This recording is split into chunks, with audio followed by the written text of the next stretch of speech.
and welcome to my studio. My name is Neslihan, in short Nesli, and thank you for downloading my pattern. And I really hope sewing it, wearing it brings you all the joy and happiness there is. In this video, I want to show you how to print your pattern. If you find it confusing, you can follow these steps. And without further ado, let's see how you should print your pattern in the best and correct way. Open your file with Adobe Acrobat Reader. This is a free application, and you can download it pretty easily with a quick Google search. Click the Layers button. If you cannot find this icon, just go to View, Show Hide, Side Panels and Layers. This Always Checked layer should always be selected. This layer is where all the necessary information is, such as print test square, names of the pieces, and connection symbols. And as you can see, there are multiple sizes here. It can get very difficult to detect your preferred size in this mess. Let's say you are a size medium. What we'll do here, we'll unselect all the other sizes we don't want, leaving only the medium size open.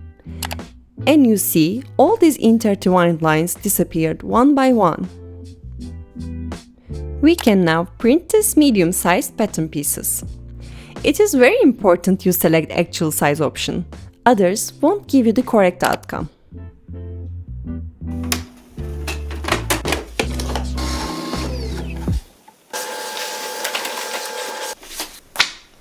Now, it is time to check if we got our print in the right measurements. For this, we have a test square. You see two squares inside each other. One is 5 by 5 in centimeters and the other is 2 by 2 in inches. Measure these sides according to the unit of length you are using.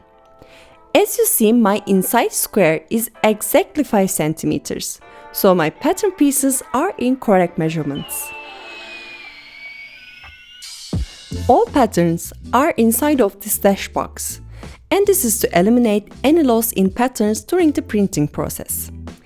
These little triangles help you to match your pattern pieces.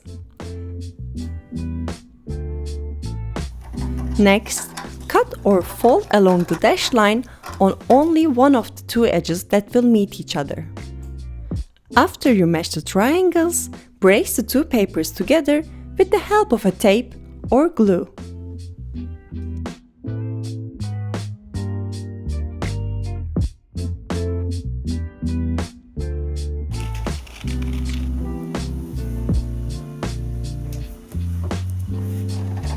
And for the final step, simply cut out all of the now connected pattern pieces and start sewing.